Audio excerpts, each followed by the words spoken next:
see the microphone right there. The chancellor of the college will come out and speak. We expect in about 11 minutes or so to give us maybe some more updates about the possibility of who this suspect is and maybe the conditions of some of the other students. And again, we don't know that these 14 are all students. Some may or may not be faculty members. Keep in mind, this is the Lone Star College campuses. There are a couple of different campuses in the Houston area, and just a couple of months ago, there was a shooting at one of the campuses on the other side of Houston. A fight broke out. 2 students were shot, neither one of them killed, but the second incident in about 3 months at the Lone Star campus system in Houston, Shep, and as we get that press conference get closer, we clearly will bring that to you in more information. Trace, anything more on what this slasher may have said along the way? There were some reports that he was yelling as he ran through the halls, but again, that's all unconfirmed. As you listen to different students, they heard different things, and it kind of goes back to what the weapon was. You had the police saying earlier they weren't clear exactly what the weapon was. It could have been an X-Acto knife. It could have been a pencil. Well, clearly, a lot of other students said it was some sharp object because the cuts that were sustained by the victims in some cases were severe, way too severe for a pencil. You can see this picture right here. This is the first time we have seen this.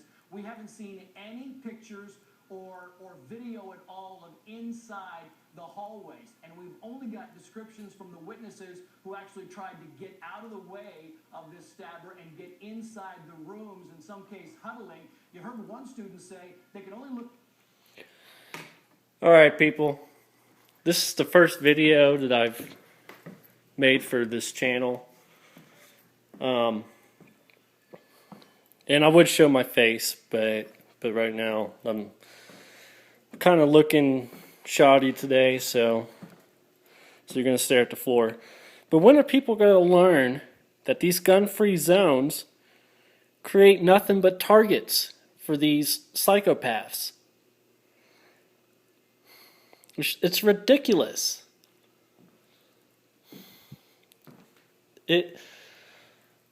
Just the stupidity, just, I don't even have words for it. People are so stupid that they think that they can rely on a law and a gun-free zone sign to protect them and their family when criminals and psychopaths, none of those laws or signs apply to them.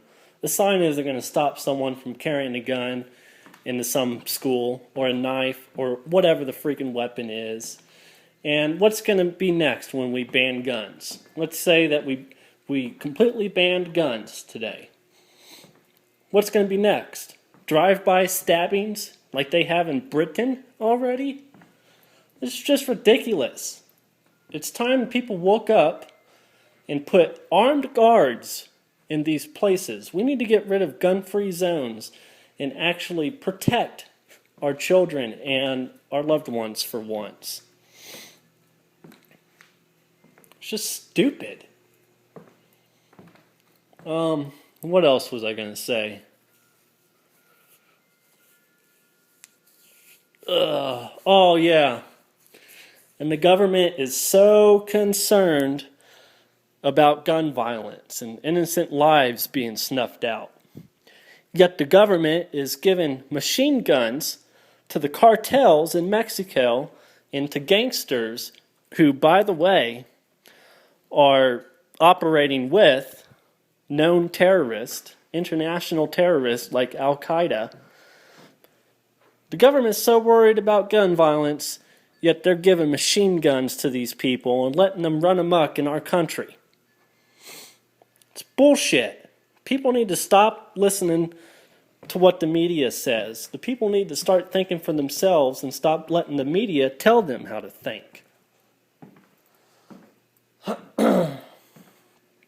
And the second a president or a government official gets on TV and says, "Oh, these conspiracy theories about the government turning into a tyrannical government and taking your weapons away, you don't need to worry about that because the government is us." The second a government official says that on TV, it's time to get scared. Because why would they say that? They would have no reason to say something like that unless they had something to hide. All right, any comments you guys have? I'd like to hear what you have to say. This channel that I've made, this is basically gonna be mainly for gun rights, but I'm also gonna make videos and speak on other civil rights and other issues that we have going on. All right, hope you guys have a good one. Keep your powder dry and your head down. Bye.